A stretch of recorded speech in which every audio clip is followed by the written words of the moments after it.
Good evening, ladies and gentlemen. How's everybody doing? Today I'm going to be talking about my lava pit amplifier build. Alright, and this is pretty much how it looks like from my point of view up here. Probably some of you who know a thing or two about building would probably immediately think, hey, there's no friggin' way this would work. Look at this. They're pathing all the way friggin' over here. I'm pathing them all the way friggin' over here. There's no friggin' way it'll work. It works, boy. And I'll show you why it works, alright? So be patient. Alright, so let's get right into it. So, first thing I'm going to be doing is talking about where they spawn. They're going to be spawning on those two target locations over here and over there. Now, because they spawn in two different locations, they're going to be pathing two different ways. One pathing is going to be over there. If you have an integrated funneling system, they may want to path over and towards that funneling system. And then there's this spawn over here, which is going to be pathing straight down there. All right.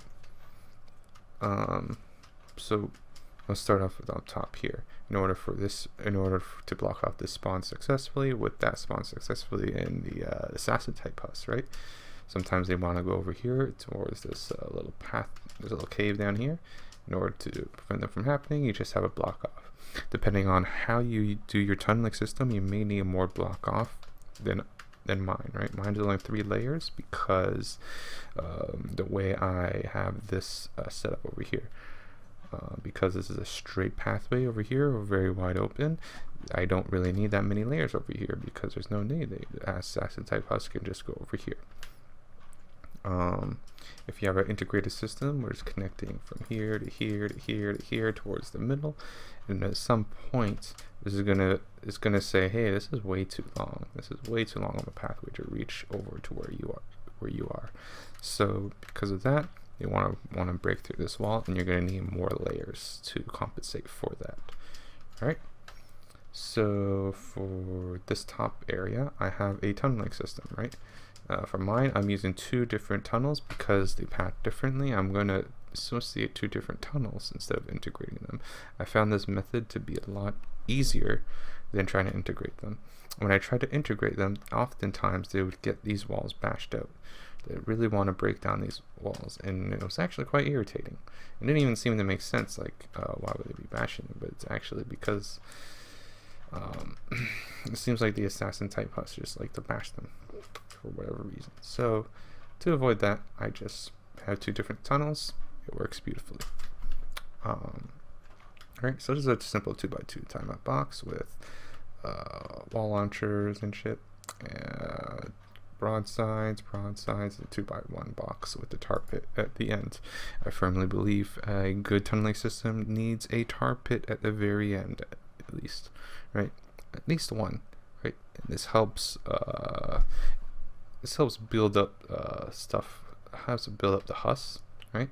So that when they get over here, they can get launched, right? So usually I'd always recommend having a tar pit with a wall launcher, right? Tar pit over here, same idea with a wall launcher. I'm using the wall launcher slightly differently. In that particular case over here, I'm using the 2x1 timeout box, right? And over here, I'm using the wall launcher to launch them back into this beginning of the tunnel. And that particular wall launcher is a 4 times impact, just so that it'll launch them a little bit further, right? You can use a 3 times impact with double reload, and that's perfectly fine too. Alright, so these are these 2 wall launchers over here, just launching them over here, and this wall launcher is launching back here. This is my 2x2 box that I like to use often. You could use a this thing over here, but I found like not needed. And you can use a little bit of an extension of the 2x2 blocks to launch them a little bit further back over here, which is also perfectly fine. I do not use the extension over here to launch them, get that 2 tile distance, right? Because if I did that 2 tile distance over here, they want to break this wall because of the way I'm pathing the husks over here. Alright? If I'm pathing the husks over here on this side, then perhaps I might get away with it. Because I'm pathing the way all over here, I cannot get away with that. So I have to use a smaller box. Now, to get on with the gas traps I use are just crit rating, crit damage, crit rating, crit damage. So it's a pure crit build. with no reload. That's the gas traps I would be using here. In some cases I would be using the reload ones, but in this case, because the amount of gas traps I'm spamming over here, I felt like the reload was not needed.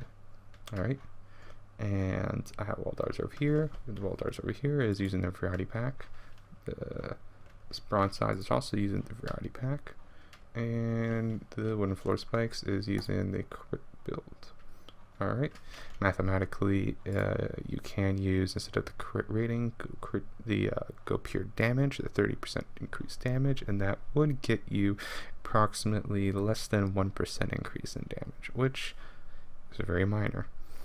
If you're using supercharged traps, the double crit rating, double crit damage would actually beat it by like about 4% or something like that. If I did my math, 3 or 4%. I can't remember the exact amount, but it was something. It doesn't really matter, to be honest.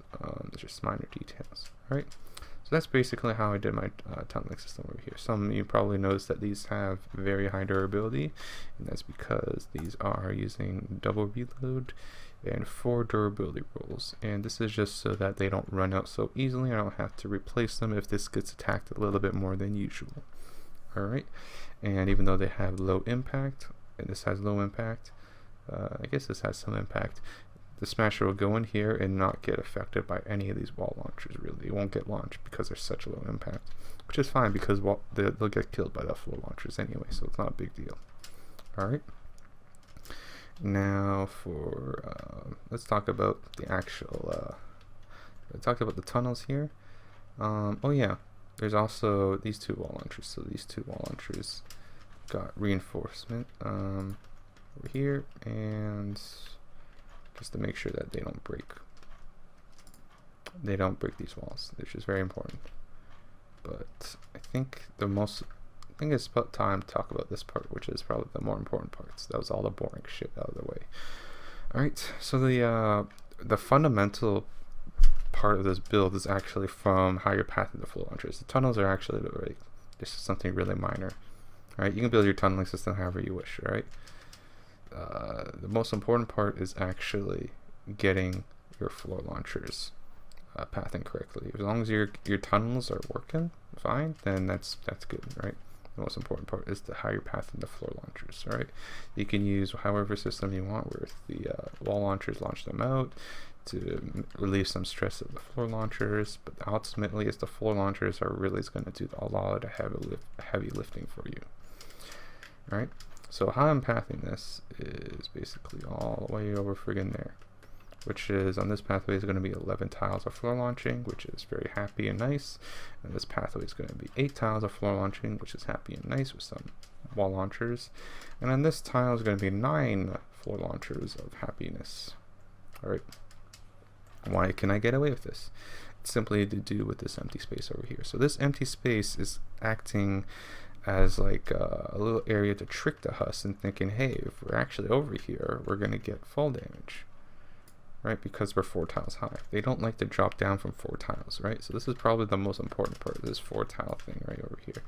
Right? They don't want to drop down over here. They don't want to drop down over here. They don't want to drop down over here. They don't want to drop down over here. They don't want to drop down over here at all. Nope, they're not dropping down over here, and they're not dropping down over here, right? So because they're not dropping down, right, they don't want to drop down over there. They want to take a pathway so that they can not take fall damage. So this is the pathway. So this is only 3 tiles high, right? So this is perfectly fine. This is perfectly fine. They won't take fall damage when they drop down here. So that's why they'll path over here, right? They just have to walk through several launchers to get through there. So, and that is why I have the empty space, right? It is literally to trick the Huss so that they don't drop down and they'll take side paths, right? Let me destroy everything here. Now, there's also another thing to talk about. So I talked about the important part where you're tricking the Huss and thinking that they can't drop down there because they'll take fall damage, right? So the other important thing is about how you're pathing this, right? So you can't just path this any way you want, right? You have to avoid certain tiles, right? So I have these player built floors over here, right? Which is acting like empty space, so that because when they drop down here, there's 4 tiles, and they don't want to drop down there. But here's the weird thing, all right? So if I had a pathway over here, so let's build a pathway like this, right? So I didn't put walls over there because of a foretell drop off. They're not going to drop down there anyway. So suppose I have this over here, right? They'll come up here, blah, blah, blah, and then they'll drop down, all right? So floor launcher, if it's success, nope. Once they get on this tile, they will want to break the tile, right? So this is a problem. So if they get on this tile, they want to break it and get down to the lower floor. But the thing is that only if they get to the tile. As long as they never get to this tile, they will not break it and drop down. So to avoid that, you literally path them on such a way that avoids any of these kind of tiles, right? All these tiles, you just avoid them pathing on it completely, and they'll never get to there. Their AI is actually not smart enough to break down this wall to get over here. They have to literally be on there for them to think, hey, I can just break this, right? So it's kind of like a little exploit in the AI in a sense, right? Where you can trick them and going all the way over there, right? Which is nice. A really nice little trick you can do. All right, let me just upgrade those walls. Oh yeah, I have these over here for the wall launchers. All right. So yeah, that's pretty much the build, really.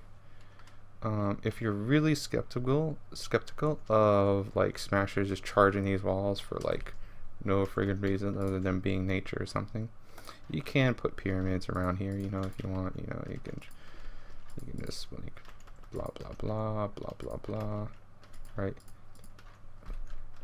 You can do this if you want to, if you're really paranoid about smashers breaking down your walls, which I have a little pyramids over here to prevent them from breaking down the wall, a little pyramid here to prevent them from breaking that wall, because sometimes smashers just like to charge for whatever reason, right? So you can put pyramids around there if you want. Personally, I don't think it's necessary, right? But if you're really skeptical about those smashers charging, you can add them, and for extra safety reasons, right? And these floor launchers are, of course, 5 times impact, right? The wall launchers here, I just have 2 times reload, right? 3 times impact. Same with that one, those ones. Yeah, but you can build this however you want, really. Like literally any way you want. It's perfectly fine. Just make sure you're following those 2 rules. Number 1, have a path, have this little tricky empty area, so that when they drop down, it's always going to be a foretell drop off, right? So I could probably make this a little bit over here, and I think this should be fine. I think this should be fine too. So you can, yeah, this should be fine. Maybe I have a ball over here, but yeah, just make sure you have some empty area, which wherever they drop down, they're gonna drop down into a foretell area, and they don't like that, right? And the second thing is to make sure that you're not pathing them on tiles which they can break to get down to a lower elevation. Always path them to other tiles, right? So once you follow those 2, and then you can make your own pathway. You can probably like do some really crazy things. Like maybe I guess you could path them over here, right? And then you can probably have like a little drop off section over here, right? Or what other things you could do? Or maybe you can path them over here, but then they want to break. Maybe they want to break this one, or I don't know. Maybe zigzags do work sometimes. Or maybe you want to path them like this way, and they'll drop down here. Or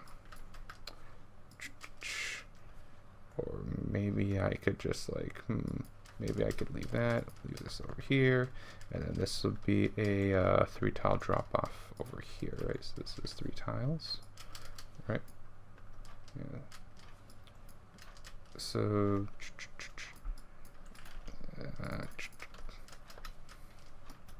oh no.